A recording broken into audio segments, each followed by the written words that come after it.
Um dia na história com Carlos Bastos. Mr. Gorbachev, tear down this wall. I have a dream. Aqui, posto de comando do movimento das Forças Armadas. É fazer a conta.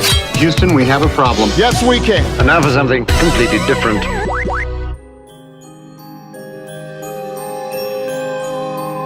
A 18 de janeiro de 1644, um grupo de colonos europeus relatou um avistamento de OVNIs na América. Mas este não foi o primeiro avistamento. O mesmo governador da colónia de Massachusetts já tinha dado conta no seu diário, uns anos antes, de um acontecimento muito incomum que tinha deixado perplexos os colonos ingleses. O primeiro avistamento tinha sido num pântano, em Massachusetts.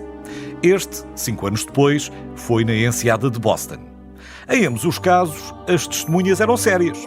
Bons elementos da sociedade que não bebiam álcool e, em ambos os casos, as luzes apareceram perto de um local com água. Portanto, esta história dos OVNIs não é uma coisa de agora. Por exemplo, Plutarco escreveu sobre uma batalha em 74 a.C., onde milhares de soldados testemunharam um estranho evento no qual um corpo enorme, semelhante a uma chama, de cor prateada e com a forma de uma jarra de vinho, interrompeu a guerra. Ou seja, há muitos anos que há relatos estranhos e imensas teorias a acompanhá-los, mas, tal como agora, ainda estamos à espera do primeiro contacto. Quando dizemos OVNI, estamos, claro, a utilizar as iniciais de Objeto Voador Não Identificado. Nem sequer há referência à forma, mas há logo uma associação a discos voadores. E a culpa foi de um avistamento em massa de um objeto parecido com um disco ou um prato que pairou sobre Nuremberg no século XVI. O termo OVNI, ou UFO em inglês, só apareceu muito mais tarde e foi cunhado por um oficial da Força Aérea dos Estados Unidos em 1952. Antes disso, o termo técnico era mesmo só disco voador. Obviamente que não é preciso investigar muito para perceber que a grande maioria das histórias e mitologia está sempre muito relacionada com os americanos e começou cedo, como vimos. Os americanos gostam de histórias e Hollywood tem aproveitado, e bem, o filão, desde o simpático ET, passando pelos Homens de Negro, o Dia da Independência, a Guerra dos Mundos, Roswell ou Encontros Imediatos do Terceiro Grau.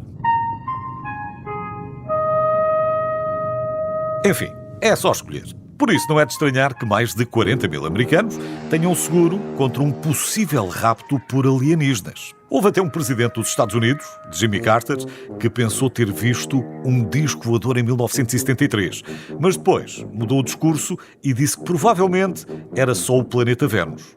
Aliás, Vênus é o principal culpado por muitos supostos avistamentos, provavelmente por ser tão brilhante e estar tão próximo do horizonte.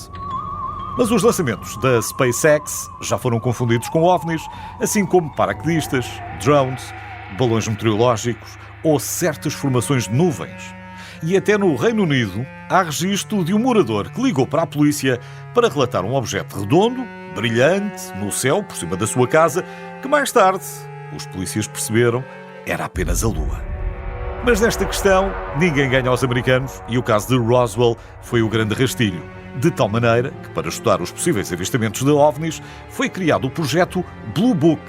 Eram pequenos livros azuis com perguntas padronizadas que foram respondidas pelos alunos que faziam exames para a faculdade. O projeto esteve ativo até 1969 e registrou mais de 12 mil incidentes. A esmagadora maioria eram fenómenos atmosféricos ou objetos feitos pelo homem. Os incidentes não identificados representaram apenas 6% dos casos do projeto Blue Note. Mas, para ter uma ideia melhor desta relação entre os OVNIs e os americanos, fique só com mais este dado. Nos últimos 40 anos, houve um registro médio de 6 avistamentos por dia. Os avistamentos ocorrem mais frequentemente no oeste do país, às sextas-feiras e depois da happy hour. No entanto, para não pensar que os OVNIs são só importantes para os americanos, vale a pena terminar com uma menção honrosa. O primeiro país a retratar discos voadores nos seus selos, em 1975, foi a Guiné Equatorial.